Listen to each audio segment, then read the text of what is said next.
freedom of speech, fundamental rights, freedom of conscience, academic freedom, freedom of press, and the right to listen. You're listening to So to Speak, the free speech podcast, brought to you by FIRE, the Foundation for Individual Rights in Education. Okay, folks, welcome back to So to Speak, the free speech podcast, where every other week we take an uncensored look at the world of free expression through personal stories and candid conversations. I am your host, Nico Perrino, and today we have an exciting episode for you all. That's because we have all three principal collaborators in the so-called Grievance Studies Affair on the show. Now, unless you've been living under a rock this past year, you've probably heard of the affair, or the hoax, whatever you want to call it, in which Jim Lindsay, Peter Boghossian, and Helen Pluckrose wrote 20 fake academic papers and submitted them to prominent journals in the fields of study commonly known as cultural studies or identity studies, but which actually the collaborators call, quote, grievance studies, close quote.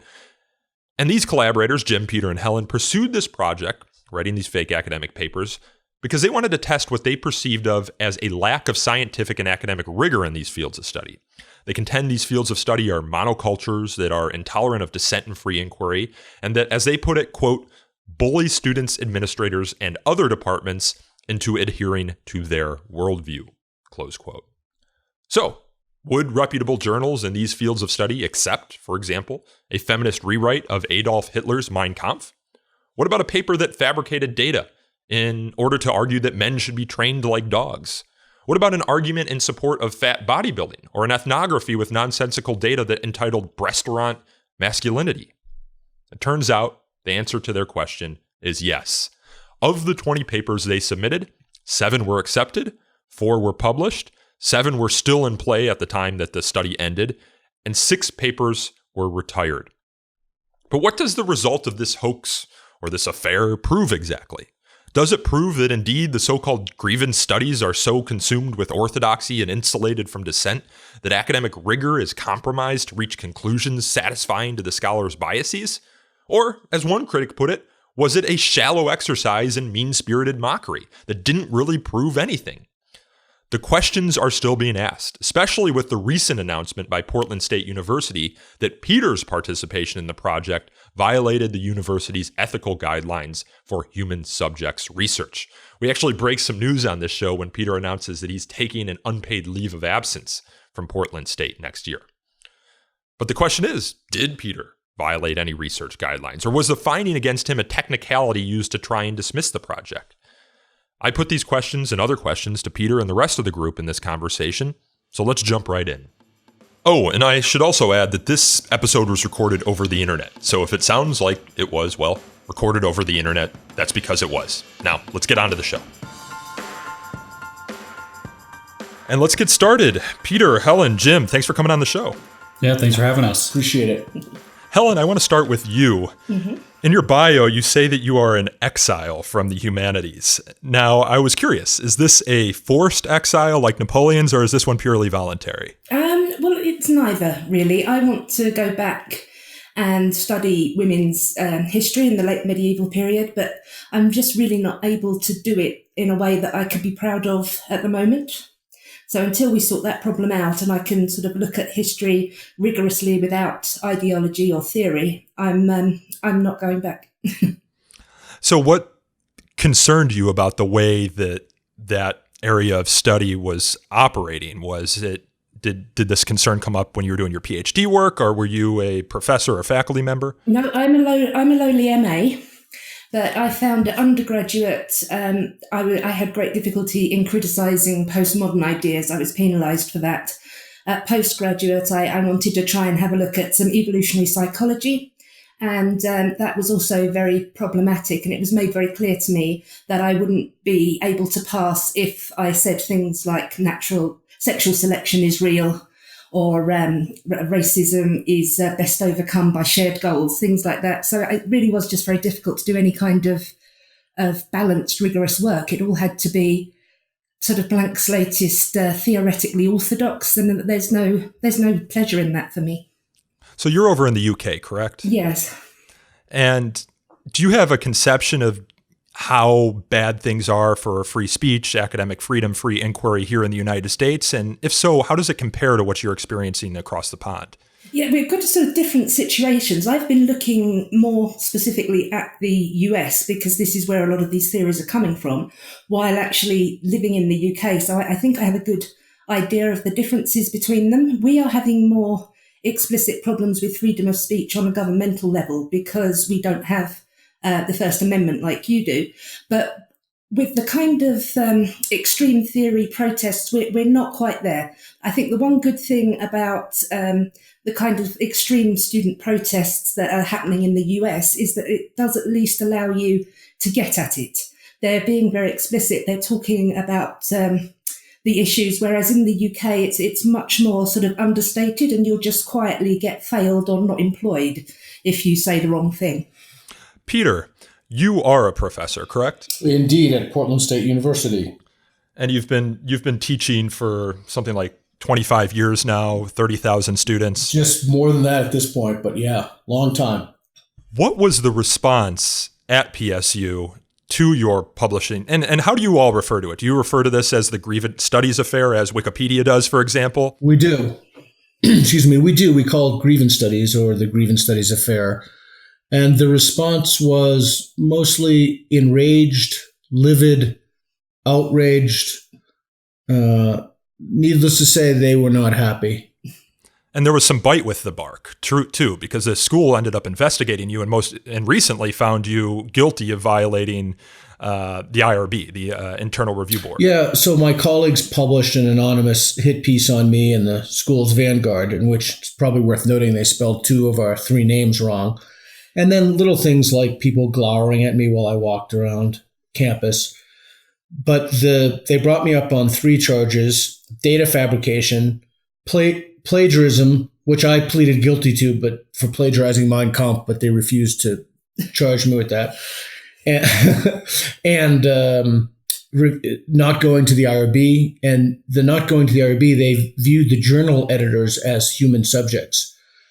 So they issued a finding very recently they found me guilty of not going to the IRB. So I want to actually talk about the IRB question a little bit here in a moment, because I think it's one of the more interesting questions surrounding just kind of the fallout of this affair. But I want to turn to Jim. Jim, what got you interested in all this? Because my understanding is you are a businessman, right? I am a bit eclectic. I'm sort of an academic vagabond or something like that. So my background maybe is just best spelled out a little bit explicitly. My bachelor's degree is in physics. I went on and did a master's degree and PhD in mathematics. I did pure mathematics, so I couldn't get a job with it outside of academia, but I left academia and I did... What's pure academics or pure mathematics? Pure mathematics would be theoretical mathematics as opposed to, say, math modeling or differential equations or something that you can actually apply to engineering or science.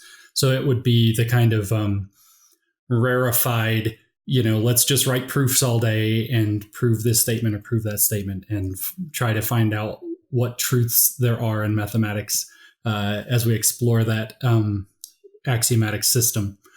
So it's the theoretical heady stuff that ends in QED is what it is. God, that sounds like hell to me. It doesn't sound like anything to me because it's all right over my head. Yeah. It's a bit. It's difficult. One of the things most people don't know about math is how far removed your experience in mathematics is from the research frontier. In most fields, if you go into engineering or something, you learn the basics, and very quickly, even by senior year in undergraduate, you're already touching to what is really going on out in the field. And certainly through your PhD, you would be. The coursework at the PhD level in mathematics is considered successful if it gets up to 1950. And the average college graduate probably hasn't studied any mathematics. It's newer than 500 years old. So it's a difficult field. From there, though, I left the academy and I did go into business. And I work at a small private business with my wife. And then I got academically bored because it wasn't academically satisfying to do a small business. So I got into first the philosophy of science, and then into religious philosophy, And then that led me into the psychology of religion, which I studied pretty deeply, got into moral psychology and the psychology of authoritarianism. Meanwhile, these topics, of course, are going to be very relevant in what would have been kind of the culture war raging in the early 2010s. And I got involved and kept seeing people called racist, sexist, and all of these things for what seemed to be preposterous reasons. And so I got curious where that was coming from, as did both Helen and Peter. And we traced it into this literature that comes out of what you might call the theoretical humanities or grievance studies more specifically. And so we started looking at theory very closely at that point and turned our attention away from, say, religion or politics and started looking at the ideology that was infecting certain sectors of the academy pretty badly. So you say certain sectors. Yeah. Do you still have a connection to physics and mathematics? Because it seems as though those hard sciences have been kind of immune from the culture war battles, from some of the ideology or the politicization that's happening elsewhere. If you look at the Nicholas Christakis and Erica Christakis affair at Yale, the letters in support of them came mostly from STEM fields, whereas the letters in opposition to them came mostly from the humanities. Or do we see that the hard sciences are also kind of being, for lack of a better word, infected by the culture wars? Both. So the sciences themselves and mathematics, qua mathematics, are fairly well immune. The epistemological methods are pretty rigorous. The expectations haven't wavered much. I can tell you mathematicians, I don't know about physicists at the research level, but I think it's true for them too. But mathematicians pay very little attention to what's going on outside of the mathematics department. And so the fields themselves are fine. But in the words of one of our peer reviewers for one of our papers, which sought to establish a feminist remake of astronomy, they said that they have had that they're very sympathetic and warm to the project because to establish a feminist astronomy, because they've had good inroads into the social sciences and biology and have wanted to make headway into the hard sciences, but have not yet succeeded. So there's definitely the interest to infect them. And that said, I can tell you that the vector of infection is through pedagogy. So you don't see the problem in mathematics, you see the problem in mathematics education, which is going to reprioritize how math classes are taught to include social justice, both initiatives and topics, but also methods. For example, replacing, so maybe they would say this algebraic technique is useful for analyzing this kind of problem that has social justice relevance, so it's important, and it seems okay. That's just a way to get students interested. It touches what's hot right now, so fine. But then they have the students do things like journal their feelings about that social justice topic and read the journals and have discussions during class time. And so the class becomes about the social justice conversation and discussion rather than about mathematics specifically.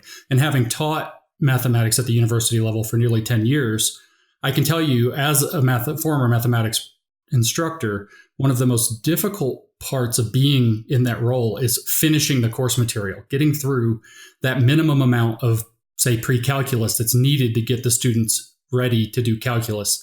And nearly always a couple of sections fall off the radar at the end of the semester. And so now the idea that a section of the course itself is going to be replaced by, let's talk about our journals, about the feelings we have about colonialism or something like this, horrifies me, because mathematics is hard enough to learn as it is. And it seems like it's really a problem to adjust class time and priorities there. So you can kind of see that the infection isn't in the subject itself, but it's in how that subject is going to be communicated. And then also hiring decisions for the departments, research decisions, whose research is more publishable or who gets to present at conferences. All of that's being put through lenses of diversity, equity, and inclusion, for example. So it's doing so on the administrative level and the pedagogical level, but not on the level of the material itself. So your study here didn't really dive into the hard sciences. You're looking at different areas of study. What were those areas of study? What are these areas that you call grievance studies? So the short answer is most of that which is also called cultural studies, but that takes on a ideological bent that focuses on social grievances. So fields that are highly infected by this approach, which is a kind of a critical constructivist approach, would be gender studies, critical race studies or ethnic studies, queer theory, sexuality studies, disability studies, fat studies, lots of these things, that media studies, things that end in studies that are coming out of what is known as the theoretical humanities. So a humanities-based approach that's focused on applying theory to understand problems and phenomena. And theory here is a proper noun. It's not the common parlance. It's the method of analyzing, usually through close reading and other techniques like that, how language is being used, or representation or images or texts are being constructed in order to construct knowledge and therefore create and prop up systems of power. So it's a blatantly political project. Yeah, and Helen, you're writing a book about these studies, correct? Yes, I'm writing that with Jim. And I've been looking particularly at the theories, because there has been some confusion over what we mean by grievance studies, even though we've tried to set this out quite clearly, because sometimes people have thought we've meant any kind of study into gender, racial or sexuality issues or equality. And that's not what we're looking at. That can be done rigorously. And in some places it is. The kind of theory that we're looking at is it's sort of derived from the postmodern conception of the world as constructed in language in systems of power, and knowledge being a construct of that power. So it's a very specific way of looking at society and at justice issues, and it will draw on the same sort of theorists that have followed on from the postmodernists like Foucault and Derrida. And it's really sort of presenting this consistent conception of the world. So I'm sure, assuming you know Brendan O'Neill, he's over in the UK as well. Mm-hmm. When I talked to him about some of these areas of studies, and often it was in the context of Jordan Peterson, he would often criticize the critics of these studies, who would call it like neo-Marxism. I think Jordan Peterson calls it that often. And Brendan would always like, no, this isn't Marxism because they're not fundamentally concerned with class. But is there, to the extent that these studies are concerned with power, is there a little bit of Marxist philosophy ingrained in it? No, postmodernism and the theories that have come from it are best understood as a reaction against Marxism. So we've got the Marxist idea, which is still around, generally known as the materialists, and they are in opposition to the postmodernists. So the Marxist idea of power was that it was deliberately imposed by powerful groups on the proletariat. So that was a sort of pressing down. Whereas when the postmodernists came along, they said that, no, that isn't how power works. Power is found in discourses, in ways of talking about things. Some of them get legitimized and then they spread through society. So power works through everyone like a kind of grid.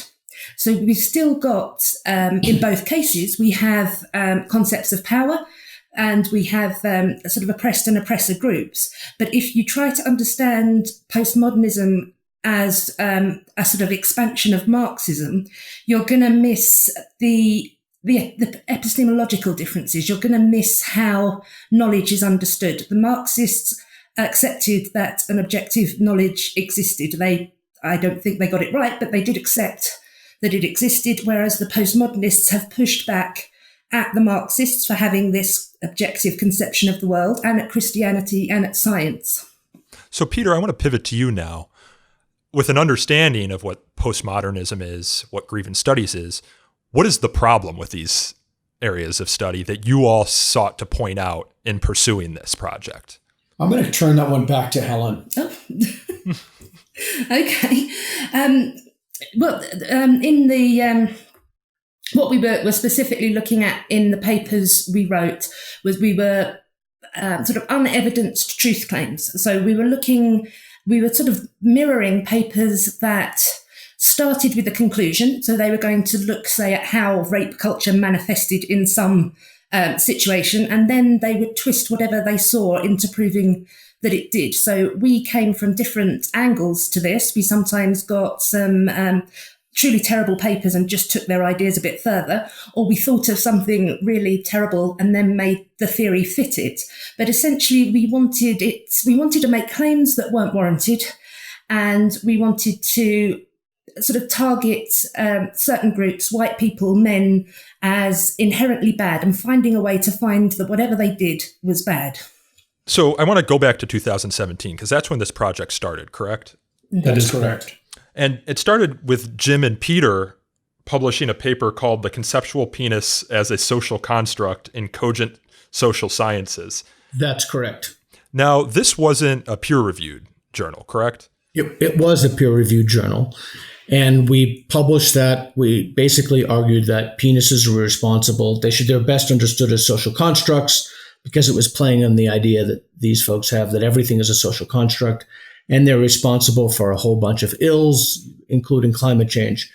And we snuck in some vulgarities and some crude juvenile jokes, and people went crazy. I was going to ask if I could swear on your podcast, but let's just say you can swear as much as you want. Well, they went fucking crazy. They went berserk. And among the things that they did is they said, this doesn't prove anything. And if you wanted to actually prove it, you need to do this. X, Y, Z, 1, 2, 3. And so then I called Jim and I said, dude, this is awesome. They have given us a roadmap to do exactly what. So if we wanted to do this again on a grander scale, they've taught us what the conditions are for success. So I was incredibly grateful for that. Now, Jim, when you first started this project, the broader project, not the conceptual penis project, and you started submitting papers, it's my understanding that a lot of what you submitted got rejected, correct? Yeah. So that was why people went apoplectic, at least in part, about the conceptual penis, is because you asked if the journal was peer reviewed, and it's quite plain that it's very cursorily peer reviewed, and I'm not supposed to call the journal predatory as a technicality. So the journal's quality was extremely suspect and did limit the kinds of conclusions we could draw. So the initial conception that Peter and I started with was to replicate that kind of paper, which was absolutely not only poorly researched, but not researched, and just filled with jokes and crude claims and non sequiturs and jargon, and see if the journals would accept genuine, what you might call genuine hoaxes. And what we found out was that they will not. It turns out that whatever was going on in what we later termed grievance studies is more sophisticated than whatever it was that Alan Sokal was targeting with the so-called fashionable nonsense that he exposed in his very famous 1995 expose of a postmodern cultural commentary journal called Social Text. So we learned within a few months, we started in August of 2017, in fact, and by Thanksgiving, so the end of November, we had learned that these journals will not fall for this kind of trick. And we need to understand the material that we're trying to replicate better and genuinely learn some of this and see how they think, see what they do, see what their theories are and how they use them, and construct actual but bogus scholarship, as Helen described, where we were trying to start with a conclusion and work backwards to it, or we would make unevidenced claims and just try to problematize certain identities, white men, for example, to see what it would take to start getting papers in, seeing that we had learned the hard way that we were wrong with the conceptual penis assumption that you can actually hoax these in the same manner that Alan Sokal had done 20 years ago. And I'll add one thing to that. The other thing that wasn't mentioned so far is that the methods we used in many of the papers were absolutely broken. So even if the conclusion was somehow morally fashionable, the data set couldn't get you there. Right. They were illogically, the logic very rarely worked in the paper. It's one of those things where if you squint, you can kind of see it. But if you look at the details, it's always some kind of a non sequitur that jumps from, let's, for example, look at the one paper that got the most attention would have been our paper about the dog park. And the claim was that rape culture is so pervasive that it manifests in dogs and can be witnessed and attested to by the way that human beings react to seeing dogs humping each other at the dog park. And we analyzed this in the most foolish ways. We made just absolutely crazy, impossible, in fact, mathematically almost impossible, physically impossible data, and then analyzed it through a lens of Black feminist criminology, which doesn't make any sense at all, and then concluded that dog parks are something we call rape condoning spaces, just like nightclubs. So there's your non sequitur. So now nightclubs are rape condoning spaces. And the result is that we need to train men the way that we train dogs, because dog training works on dogs. So man training would work in a similar fashion. So there are several points of just catastrophic brokenness in that paper, which not only was accepted in the leading journal of its subdiscipline, which is feminist geography, it was given an award for exemplary scholarship. And I believe a peer reviewer called it incredibly innovative, rich in analysis, and extremely well written and organized, right? Correct. And it was literally none of those things by design. Well, this is actually pretty interesting to me. This is one of the more interesting things, because people often refer to your study here as the publication of fake papers. And to a certain extent, they are fake. They're published under fake names with fake data. But the arguments you're presenting, at least in some cases, are real arguments that can be found within theory, correct? Because as you were saying, the stuff you were publishing before, the gibberish, for lack of a better word, which is kind of what Alan Sokol did, if I'm not mistaken, in his study, that stuff didn't get accepted. You needed to wrap theory around fake data and fake names. That's exactly what it was. The reason our papers were accepted is because they are indistinguishable from papers that are already there, that have already been published, and that are quite influential. So we have taken ideas from other papers that are out there. So, for example, with the dog park paper, what we were sort of drawing on was this kind of implicit association bias test, which is very popular now, even though it's been largely discredited, and finding a way to include that.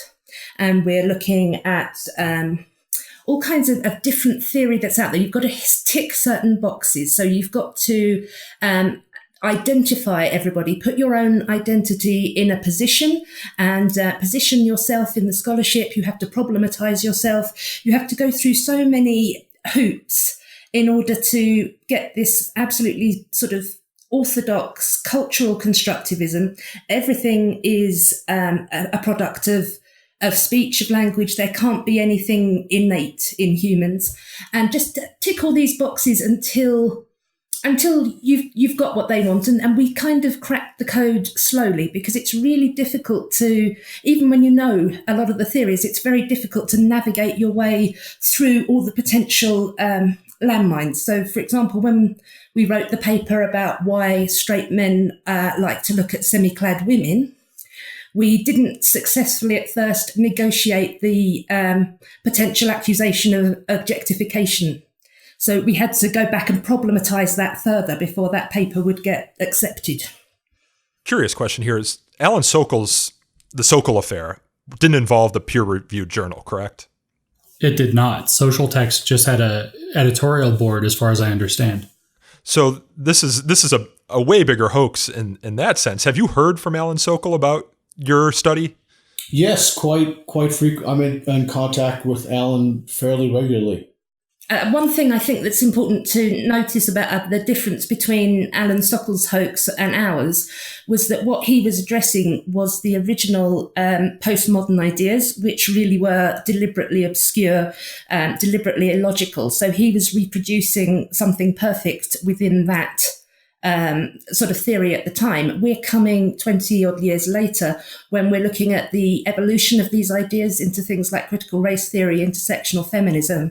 And this has got a lot more solid concepts, which are really abhorrent, but which have an internal consistency. You can make arguments using them. And that's what we did. So it's a different kind of project. And Peter, if you're at liberty to say, what has Sokol thought of what you all did?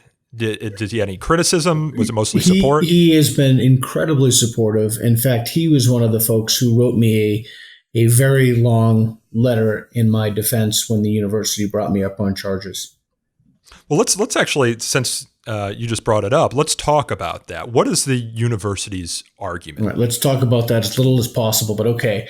Well, to the extent you can talk about it. Well, no, I mean, I can talk about it. I just find it to be not as interesting as the fact that there are serious problems in these fields, and people need to understand what those problems are and what how those problems have impacted basically everything in society. So the university. So what was your question again? What did the university charge me with? Yeah. Well, what was the university's concern here that launched the investigation and then ultimately found you responsible or in violation of the review board? I think to be very, and Jim tells me my new thing should be radical honesty. So I think in the spirit of Jim's prompting, I think that it really was a small number of absolutely livid, outraged people who brought pressure internally on the university, in which everybody is already in this orbit of critical race theory and trigger warnings and safe spaces and microaggressions. And in other words, everybody is already in this pond. And so they found an eager audience to, instead of taking a sincere look and asking themselves, how could these papers have gotten published? What they did was, and the only reason I know this is because Portland State University is a public university, and we use .edu email address. And then the law in Oregon is that anybody can request emails, and people have been requesting my emails for quite some time. But a reporter, an ambitious reporter, also requested the emails of folks on the committee, and I learned some rather remarkable things. But I think it was initially prompted by, or at least in my first meeting, I was told this, and I was lied to, but that I was told that it came from external to the university, but the internal emails that were revealed show that it came internal to the university. We even saw that on Twitter, didn't we? We saw some academics saying, "Do you think we can get him on IRB? Let's get together. Let's write in." Yeah, that's right. And so I think I think from their perspective, they had to do something to me. They had to. Or else you would have a bunch of frothing at the mouth radical leftist ideologues who occupy positions of power within the academy, within the academic structure. They were demanding a pound of flesh. And again, instead of saying, well, let's take a look at this and let's really be honest and take a look at is the epistemology that we use rigorous, and does it justify the conclusions that we come to? So that's one question, and I think the fundamental, of course, and perhaps most interesting question resulting from your hoax. But for those of us who have been kind of following IRBs for the past decade, there's been a lot of criticism of these review boards. Yeah, absolutely. Well, just sorry to interrupt you there.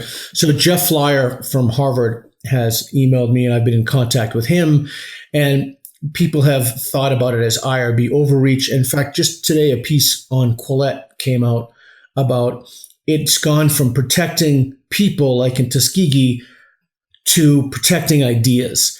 And I would argue that what we did was equivalent to pen testing. If you to try to penetrate a system. And Sokol, going back to your earlier question, wrote a letter to the IRB or to Mark McClellan saying that what should happen instead of me being investigated is that the journal editor should be responsible for providing a defense of why they published these papers.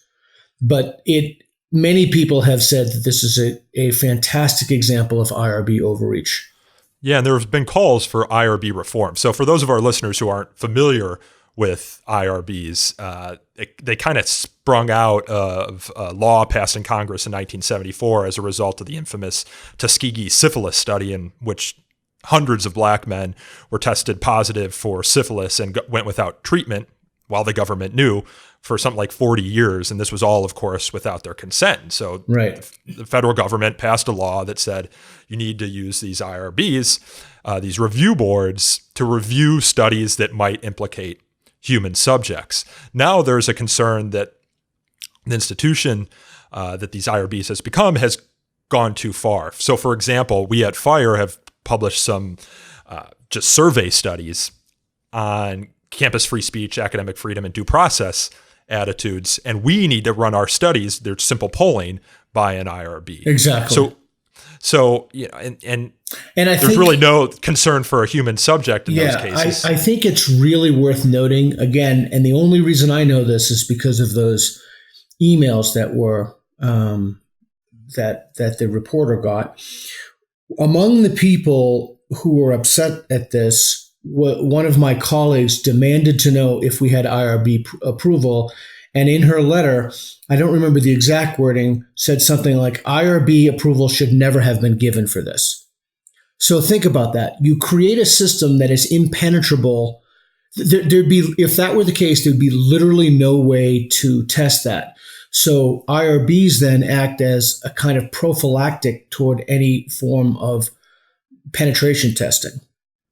So yeah, and this is interesting to me from a free inquiry standpoint, the fact that you have these concerns about this area of study. And it's one way, of course, to just criticize it with a scholarly paper of your own. It's another thing to actually test them. And what you're saying is you would have never been able to test them had you have to go through the IRB. Well, because they would have never been proved. Yeah, I can't say definitively, but I can certainly say that IRBs are just like anything else. They're made up of people, and those people swim in ideological ponds. I mean, it would be interesting in retrospect to see if someone, I mean, even today, if someone were to submit that, to do a kind of study like we did, to see what the effects would be. I mean, you've really gone out of your, just think about that for a second. Let this detonate.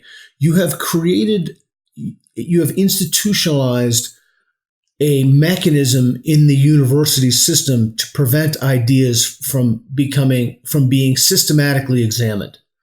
Now, you are not allowed to do any more research as a result of this finding that you violated an institutional review board, correct? That's correct. But since my papers have been getting rejected anyway, I think I'm just going to write books from now on. I'm not going to do research anymore anyway.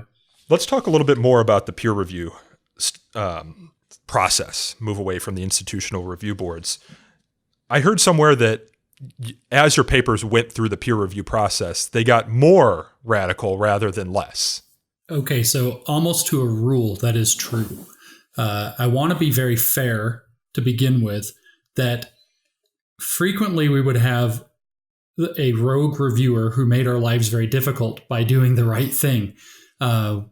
So we had this very odd happiness that this occurred, and from kind of the bigger picture perspective, and a frustration that's almost impossible to discuss from the perspective within what we were trying to accomplish. But for example, we would have a reviewer who would say, wow, you've used a lot of statistical language, like this correlates with that, but you've done no statistical analysis. This is all qualitative analysis, and you can't confuse those two things. So occasionally we would have that kind of review.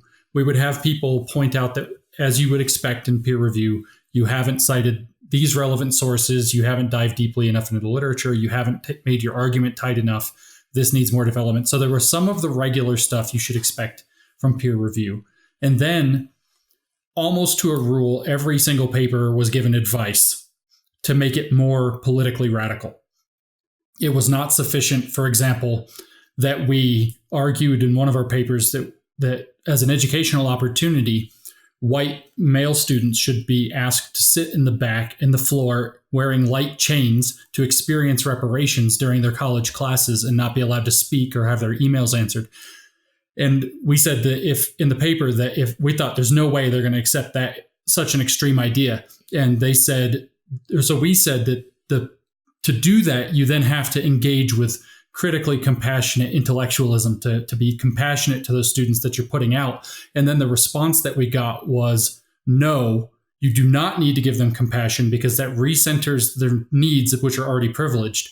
You need to instead engage them with what's called the pedagogy of discomfort. You need to find ways to make them uncomfortable like that and have them sit with their discomfort so that they'll learn the lesson properly of social justice. So in many cases, we were asked to be more radical. The most famous of these, as people who would be familiar with the project would know, and in the video we released, we were laughing about it at one point. is that the reviewers for the dog humping or dog park paper asked us to go into great detail to discuss how we protected the feelings of the dogs while we were inspecting their genitals and how we respected them. Much concern for that kind of thing. So there was some of the trappings of what you would expect from peer review. And then there were just these constant pushes to go a little bit further with the political agenda.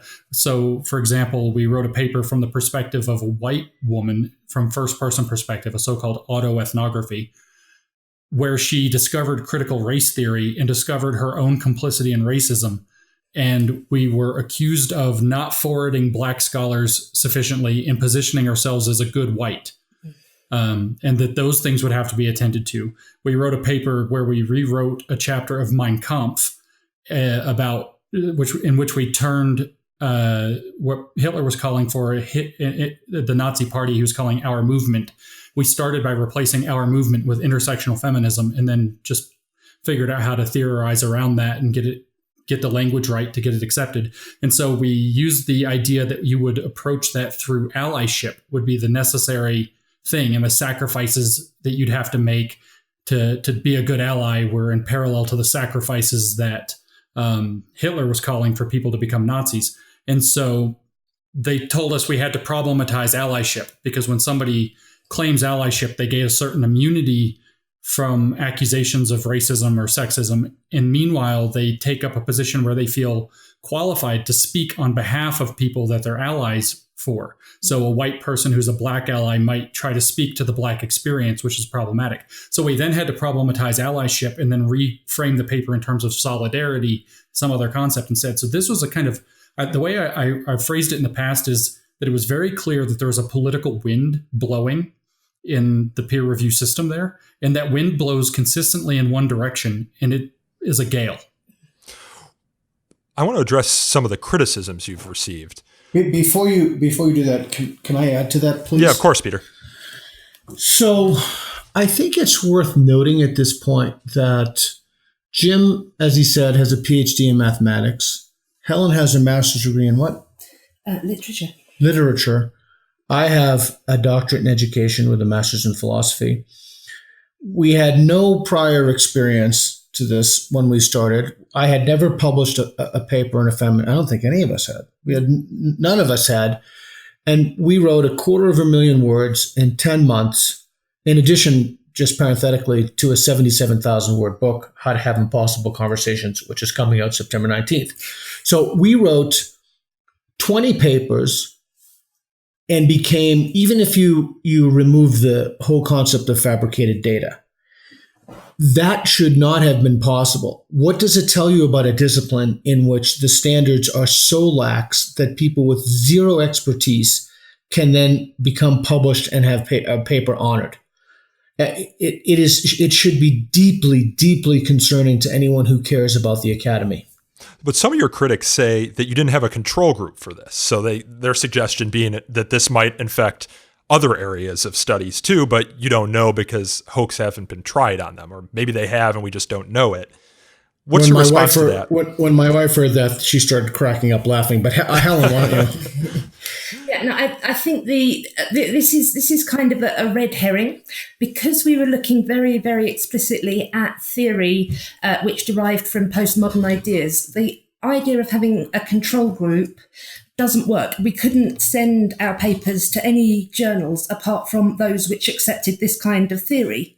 So we those fields were quite far apart. There was one in geography, there was one in social work, there was one in philosophy. So we sort of covered quite a lot of grounds with this.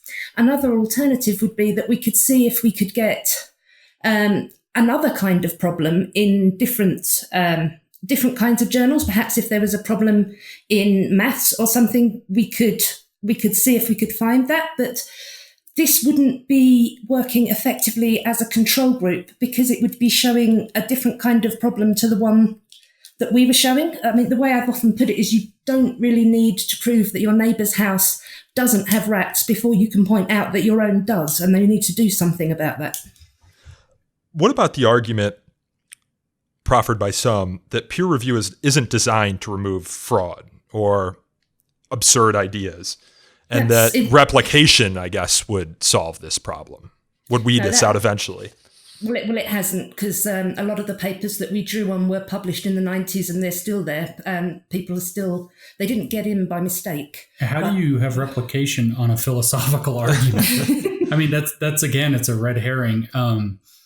The idea that peer review isn't expecting fraud is certainly one, but it is certainly a point, and that there is an assumption of good faith there. But again, I would think that it's incumbent on anybody who wants to be able to trust the peer review system as a knowledge legitimizing process to believe that the expert reviewers can tell the difference between a completely broken argument that flatters their political preconceptions and something that was done rigorously in the field. The problem is that what we did was rigorous within critical constructivist or grievance studies methodologies. And that means that the problem isn't with the peer review system. I mean, sure, whatever ills the peer review system has, I'm sure they apply in many different fields. They apply in the grievance studies fields and journals at some statistical rate that may have some variance across from field to field. But that's not what we were interested in. We were interested in showing that the disciplines themselves have adopted a methodology, that which they consider to be valid scholarship is something that no one should be able to put their trust in. Mm. And so that's a very different kind of claim.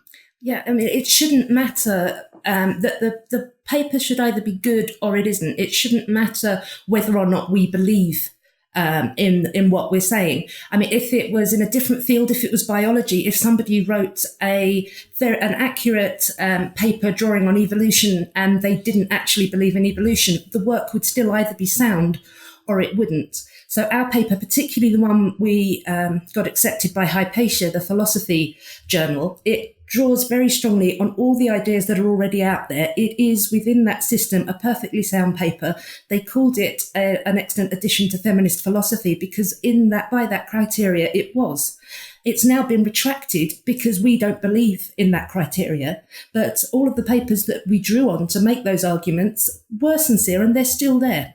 To me, that's a giant scandal in itself. And that's where Alan Sokol was right to ask rhetorically in the letter he sent on behalf of Peter, that for the editors of these journals to defend why they published the paper. And in fact, of course, any of the papers that we had that relied on fabricated and crazy data should have been retracted. And we ourselves had planned to call for those had that not happened immediately. But the papers that relied on philosophical argument only, like fat bodybuilding, such as the paper that we wrote for Hypatia that was about the use of humor being only justifiable when it works for social justice and never justifiable when it works against it.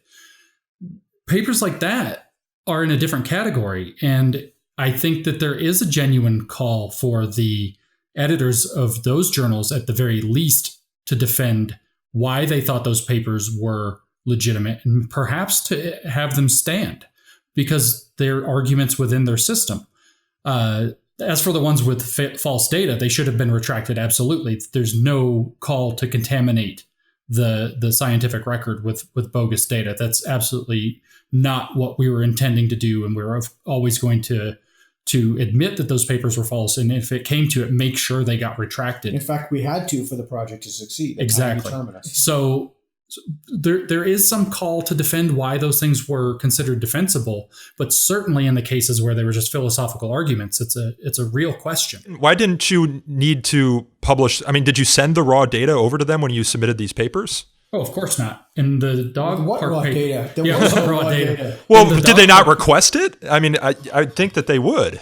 See, I was afraid of that in the first draft of the dog park paper. It did not survive to the final draft because of the word count requirements. But in the very first draft that was submitted, which led to it being resubmitted and eventually accepted, I had been so afraid that they were going to request this literally borderline impossible to gather data that I wrote a sentence in there in our methods section that at the end we shredded all of our data and put it in a recycle bin so that it wouldn't possibly be requested because we don't have it. And that didn't raise any red flags to them? Apparently not. In another paper we had that very likely would have been accepted had we had more time to complete the project before we got called out. We had used a lot of data, and the point of that paper was that we had a lot of quantitative data that showed no result, and then we were going to argue that the qualitative data we gathered alongside it proved that there was a result anyway.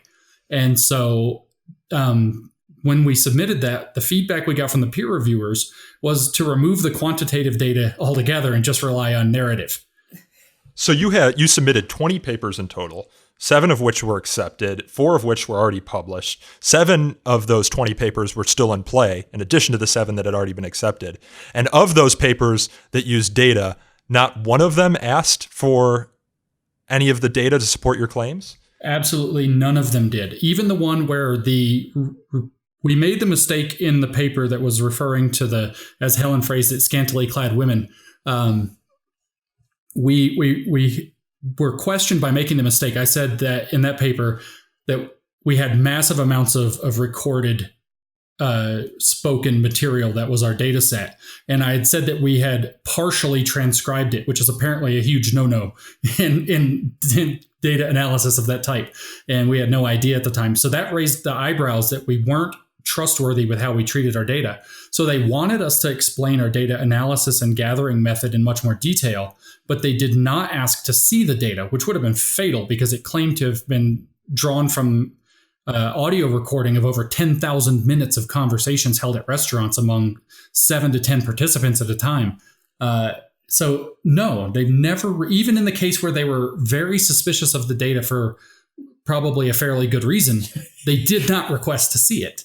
And the study that you are referencing there is an ethnography of restaurant masculinity, themes of objectification, sexual conquest, male control, and masculine toughness in a sexually objectifying restaurant? Correct. And the point of that paper, because this has been widely missed, it was accepted by a journal called Sex Roles, which is interdisciplinary and fairly significant. It's listed, I believe, or was at the time, as the number 1 journal within gender studies in according to Google Scholar. And the point of that paper was that we were using blatantly cherry-picked data. We had started with the ambition to show that men in such spaces, sexually objectifying environments, they get called, are boorish, and that's the only way they behave. And so then we presented that we had recorded 10,000 minutes of conversation, and miraculously, the only real interesting parts were the parts where men said sexually objectifying and rude things, or disgusting things, just to see if we could get the joke in there. So the point of that was, will they detect blatantly cherry-picked data that services a pre-existing theoretical conclusion? And not only were they unable to, they revealed, and this wasn't in any of the published material, but in the marked up version of the paper they sent back to me, the editor had commented, had put, leave a comment in your Microsoft Word document, had commented about how this flattered their biases. She said, "I've never been to one of these places, and I always suspected they're bad, but I had no idea they were this bad." And it's almost certain proof that the reason the paper was able to succeed is because it flattered the biases of the people reading it. It told them what they wanted to believe about what it's like to visit a restaurant that features half-dressed women as a marketing gimmick. And the peer review process, correct me if I'm wrong, was it blind in this case, or in most cases? There was one paper we submitted to a very odd journal called Qualitative Inquiry, which is very odd. People should go look at this journal. It is very odd, and it has a bizarrely high impact factor for how odd it is. They don't use blind peer review. That paper that we submitted there was desk rejected, or maybe rejected by open review. But all the others used blind review with at least 2 reviewers and sometimes up to 4. So Helen, has there been any introspection within these areas of study since your project was announced, or has it mostly been taking to the barricades and, fighting every tooth and nail to reject what you did? There's been sort of quite a range of responses, and they're quite contradictory. So some people have defended our papers and said that they were good, solid scholarship, even though we weren't sincere about them. And other people have, tried to pick holes and said that we're motivated by sexism and racism and homophobia, and we shouldn't be taken seriously anyway. But these people are very much within these sort of disciplines. I'm more encouraged by people in surrounding areas of sociology and all sorts of other social sciences and psychology who have been distancing themselves from this scholarship. They've been, even if they've still been really, really angry with us, and that's seems to be particularly strong among philosophers of science and sociologists who have said, nevertheless, this is just some sort of mad fringe, and we don't do that. So I see that as a plus. I see people distancing themselves and seeing this kind of scholarship as embarrassing as a step in the right direction. I'll point out that from within the disciplines themselves, having a cursory look at the journals and what they've been publishing, the same journals that accepted our papers, for example, that the approach seems to have mostly been to put their heads down and pretend it didn't happen. Mm. Or to lash out, for example, as was the case with Peter, and bring him up on these institutional review board charges. Right. Yeah, but I think Jim's right. The overall response is nothing. They just want to try and carry on as usual and let it die down. Well, what was the response you were hoping for? So these areas of study are wrapped up in the culture wars often, and you often see people calling for these professors within these studies to be fired or for their departments to be disbanded. Is that your hope as well? Can I? No, it is not. But can I take one step back before we talk about what our hope was and say, I think a question could be, did you think you could do it? That's a good question. Yeah. So did you? Here's the honest answer. So we had a great deal of conversations about this very early on in the summer and early fall of 2017. And later we'll be able to produce receipts of this because they're on film, where Peter was musing that he thought that perhaps we would be able to get 2 to 3 in mid-tier journals, nothing in a high-tier journal, and that would be quite amazing. And that was what he thought was likely to be possible given a year of practice. And I was adamant that we would get 0, embarrass ourselves totally, and have to admit it because that was part of the deal that we had arranged, not only for ourselves, that we would come clean in the end, even if we got 0 papers, but we also had a filmmaker that got involved to wanted to document what we do. And he required that he be able to tell the full truth. Mike Nana. You can go to YouTube and see those videos. So yeah, he required absolute transparency with that regard. So he thought we were on a kamikaze mission for our careers. Yeah. I thought we would get 0. Helen's not much of a prognosticator, and Pete thought we might get 2 or 3. A credible write-up of the project coming out of the far side of it based on what the peer reviewers had said and whether they went to revise and resubmit status, contended that just out of the 20, we probably could be confident in saying 11 of them would have succeeded in the end had we not been called out. Yeah, you'd been called out by, what was it, the Twitter account, Real Peer Review? That's where it started. That's where the stress, I aged like a president after that. Because this is a Twitter account that just sorts through various journals to find what it sees as ridiculous arguments published in journals. There's a never-ending supply of those. And Jim had warned me repeatedly that this paper is just so over the top. The dog park paper. Yeah, and that's the one that peer review found? Real Peer Review? Yeah. Well, that was the one that it was the second one they found, actually. Yeah, and once they found that, they started tweeting out, quote tweeting screenshots of it. It went crazy. And it went, the National Review picked it up. All these people picked it up. And the Wall Street Journal was the big one, right?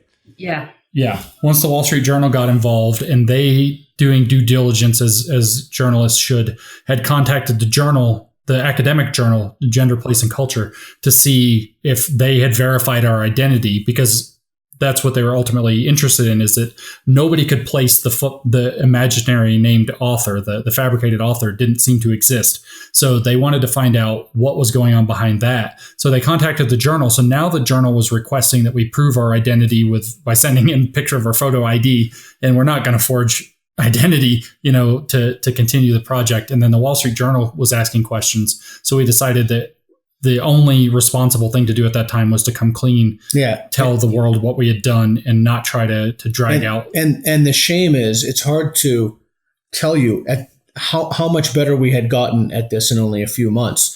And so the other papers that were under review, they were really...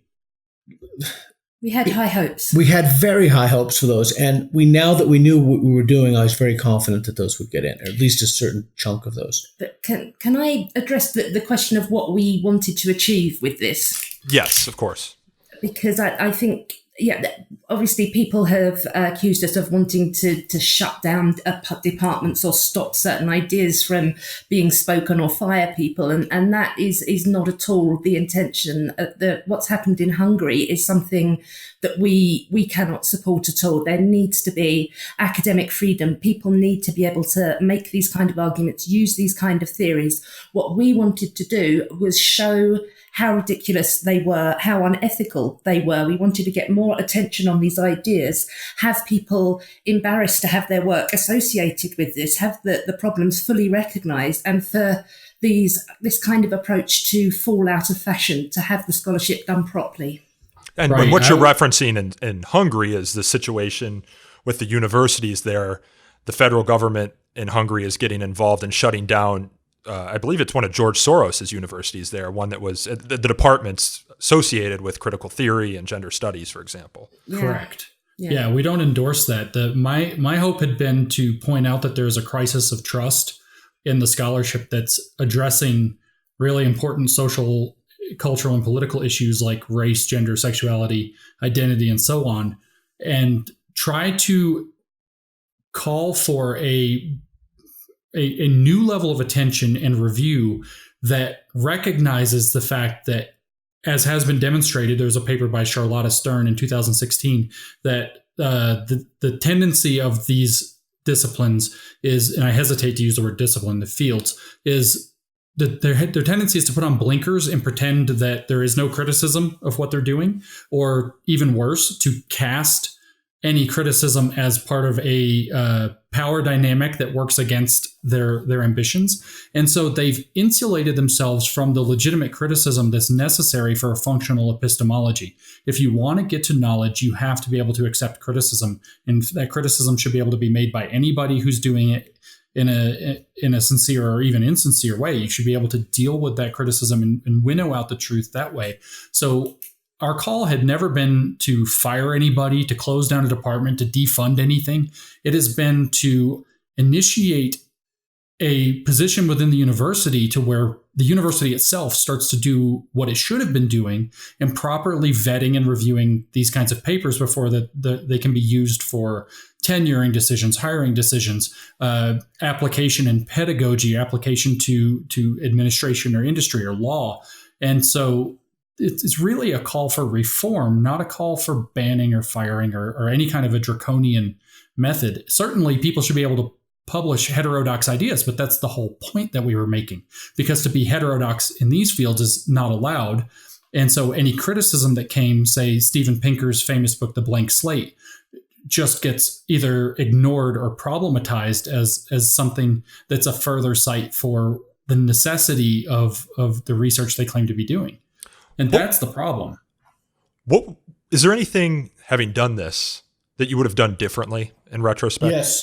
Yes. Peter. A couple of things, yeah. Yeah, I made a mistake that I regret and will regret for the rest of my life. And if I could take back one moment, it would be this. I was talking to Jim on the phone, and I gave Helen Wilson he said, what should we give Helen Wilson a PhD in? And I said, well, let's give her a PhD in feminist studies. Remember that? That was right. That's right. That was the biggest mistake of my professional life. Or I don't even know my professional life. That was the biggest mistake I've made. I don't even know in how long. And the reason that was a crucial error that led to the downfall of this whole thing was because evidently there are only 4 universities in the world that give PhDs in feminist studies. So all it took was someone who's mildly ambitious to call every one of them and say, "Do you have you ever graduated Helen Wilson with a PhD?" But if I had just said gender studies, and there are significantly more, that would have dissuaded somebody who wasn't utterly ambitious from doing that, and we would have brought the project to its completion. Right. I don't think we would have gotten caught. Not only would we have had more papers come out, but one of the things that we failed to do because we got caught was to make a connection between the scholarship that was coming out of these departments and how they were influencing public policy.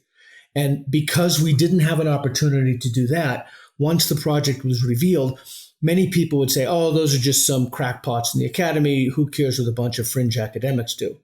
So to answer your question directly, yes, I regret giving Helen Wilson a PhD in feminist studies, and I am so sorry for that decision. Helen Wilson was the putative author of the dog humping study.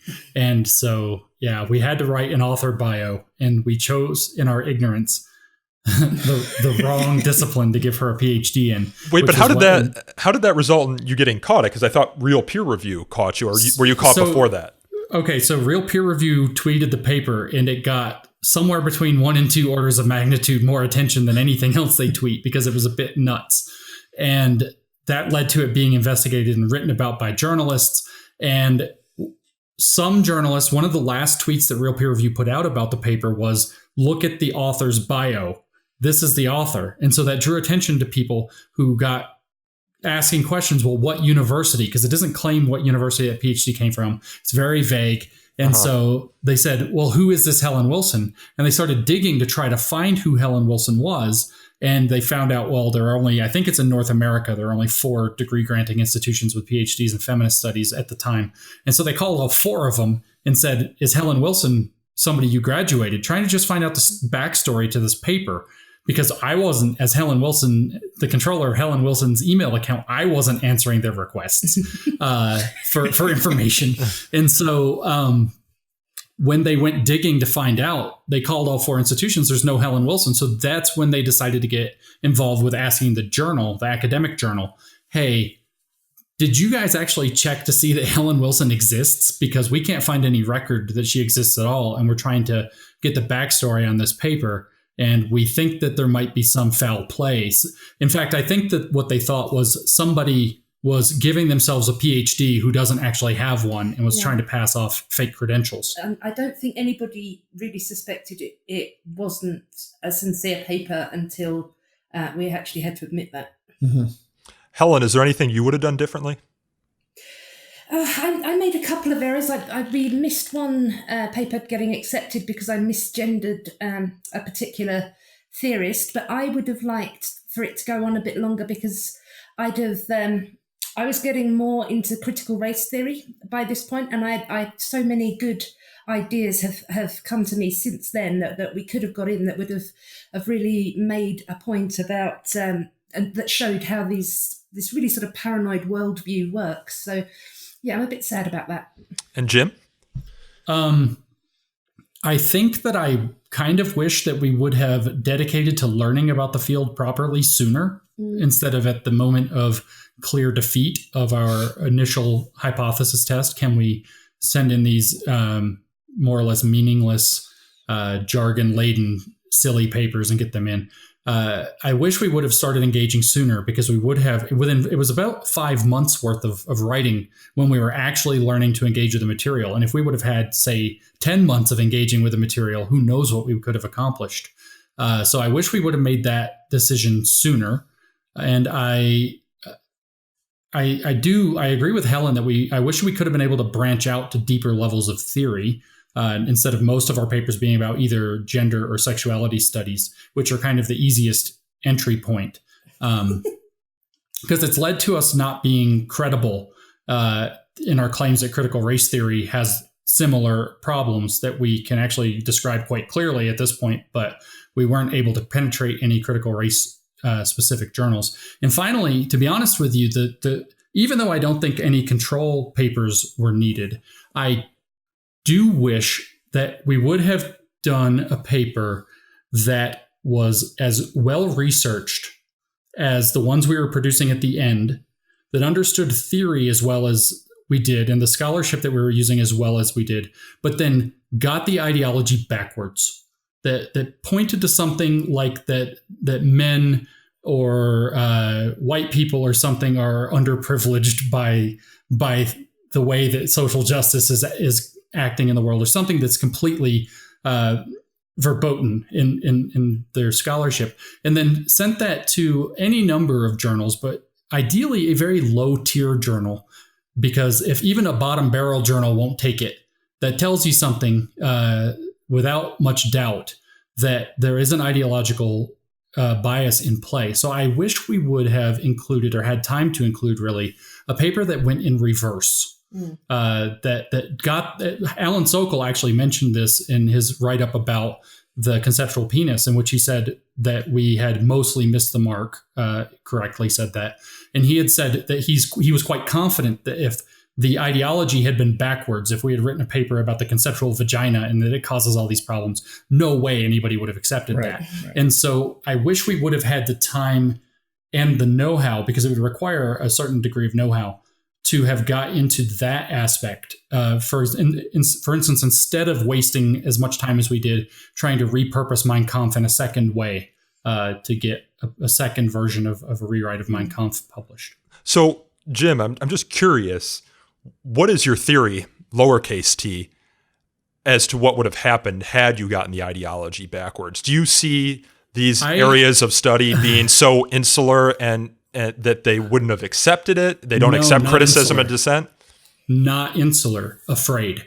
I think, as a matter of fact, that we could have submitted that to Cogent Social Sciences, and they wouldn't have accepted it, because they know the fire and brimstone that would have come from the rest of the community had they accepted a backwards ideology paper and published it. I mean, a real-life example of that is Rebecca Tuvel's attempt to apply queer theory to critical race issues, and the backlash that she got for that. So, and as well, some of the comments that we got on our papers when we accidentally didn't quite hit the right orthodoxy really makes us quite confident that nothing that went against the grain would have been accepted. Yeah, so to elaborate, if you don't know the Tuvel incident, it's worth looking up for any of your listeners.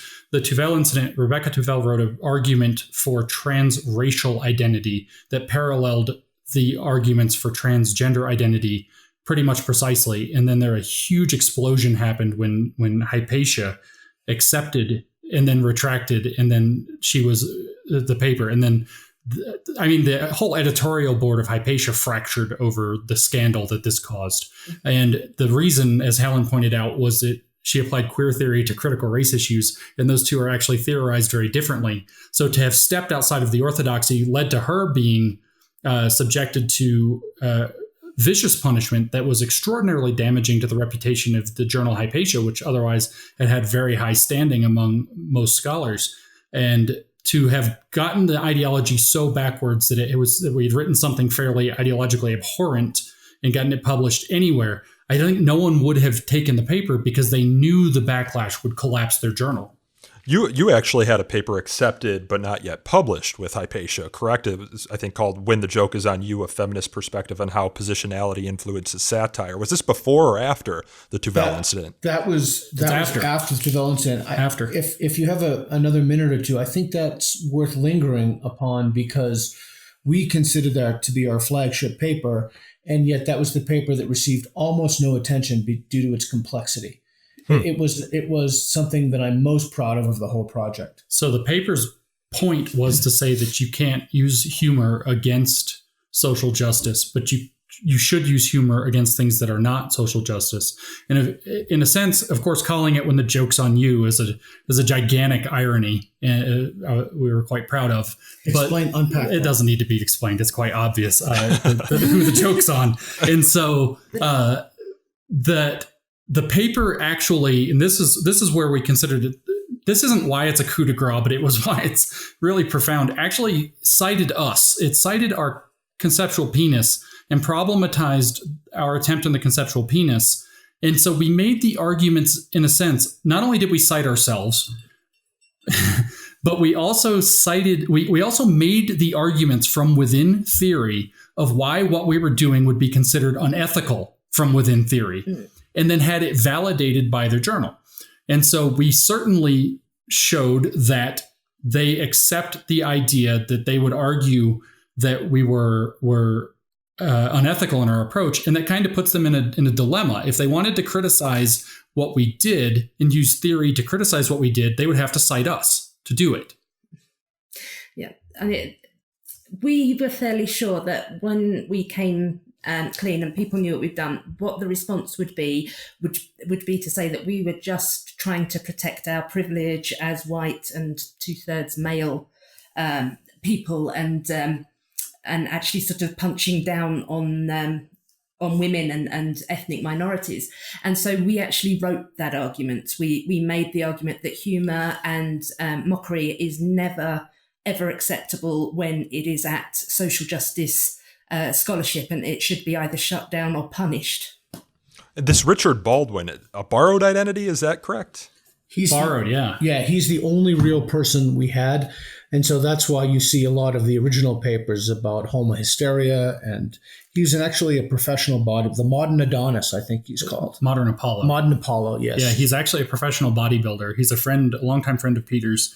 And he let us use his name and affiliation, but not his email or anything like that, to write papers. So when Real Peer Review, for example, tweeted about the fat bodybuilding paper that was in his name before it tweeted about the dog paper, and the fat bodybuilding paper got a lot of attention on Real Peer Review, but it did not lead to, and it did lead to articles, but it didn't lead to the collapse of our effort, because anybody who went and looked up Richard Baldwin, as people did because he got asked for interviews and told us, when anybody went and looked up Richard Baldwin, he's real. There's no question. There was no hook to figure out that this is a person and I had been fabricated. I had said from the very beginning that he is our biggest strength, that someone who's retired with an actual person with a PhD. And I knew right from the beginning that not having a real person would be the death of us. But I didn't really know. But we also knew that we couldn't have Richard Baldwin, this professional bodybuilding retired history professor from a college in Florida, go into retirement and suddenly publish possibly 20 papers in 15 disciplines and become the most prolific gender scholar in the history of this field out of nowhere without raising a couple eyebrows. What was the most, just two more questions here. What was the most prestigious journal that you got accepted into? In your opinion? The argument there, and it depends on what you value, is either Hypatia, which would be my contention, or sex roles, which is interdisciplinary and quite big, and its impact factor is certainly higher, and its ranking in most of the journal ranking systems is higher. But of course, being interdisciplinary, it's a bit different than something like Hypatia, which is dedicated specifically to feminist philosophy and is the most highly regarded journal in that sense, and is widely regarded as very good among philosophers more generally. So that's extremely prestigious. It's also the one with the most name recognition. Many academics who we talked to as we've come out with the project were like, okay, Hypatia, that means something. You don't sneak something into Hypatia. Mm-hmm. If it got into Hypatia, this is real. This is a big deal. And that's where a lot of the scholarship that we are most worried about is getting published as well in feminist epistemology and critical race epistemology. The stuff that's really quite influential is largely getting published in Hypatia. Peter, do you plan to do the training in order to do human subject research in the future? Because it says if you don't do it and you do human subject research, then you're subject to be fired. I guess a preface question, do you believe you violated the Institutional Review Board, and was this an act of academic civil disobedience? So here's what I believe. I believe they fabricated a technicality. And from the people with whom I've spoken, that's also what led me to conclude that I am no expert in this. And I haven't said this publicly yet, but I'll say it now. So I'm taking a year off next year, an unpaid leave of absence from Portland State University. And I think it's just going to be a very good thing for me to step back from that for a year. And I have quite a few ambitious projects lined up in that year. And I also want to pursue my scholarship. So I am taking a year off. And your next step is a book, right? Well, the next thing you're publishing. Right. I have a book coming out with Jim actually on September 17th. And I'm writing another book right now about critical pedagogy. And Helen and Jim have a book the final manuscript is due in August. And we have a film coming out by the end of the year. By the end of the year. About the project. The project we did. And so we have a lot of stuff going on right now.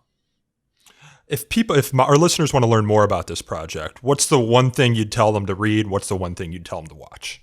So the one thing to go read is our original write-up that we put out in Aereo magazine. That was Grievance Studies in the Corruption of Scholarship or something close to that.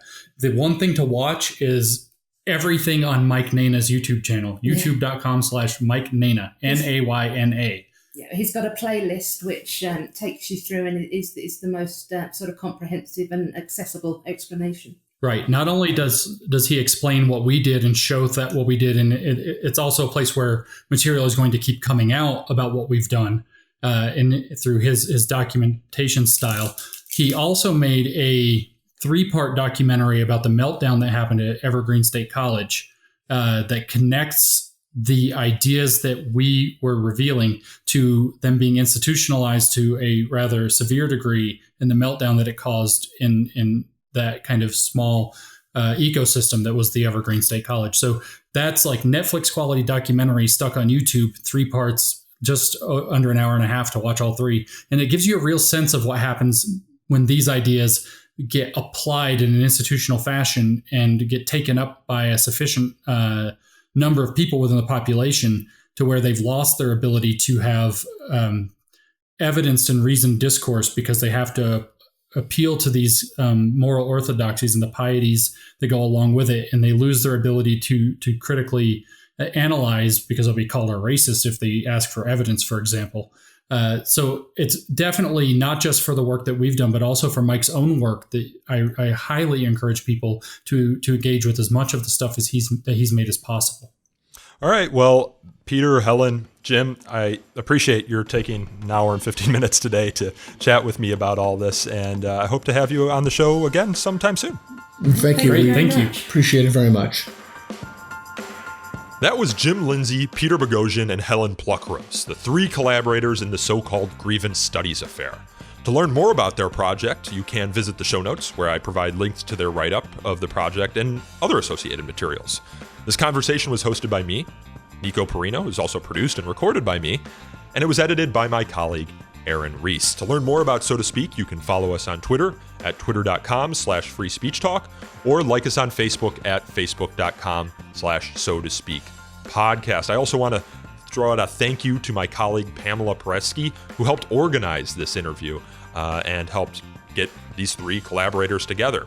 If you liked what we did here in this episode, you can always email us feedback at sotospeak@thefire.org or call in a question for a future show at 215-315-0100. If you're new to this show, if you're old to this show, it doesn't matter. If you like what we did, please consider leaving us a review on Apple Podcasts or Google Play. Reviews help us attract new listeners to the show, and as a result, help get these messages of free speech, academic freedom, and free inquiry in front of new audiences. So, until next time, I thank you all again for listening.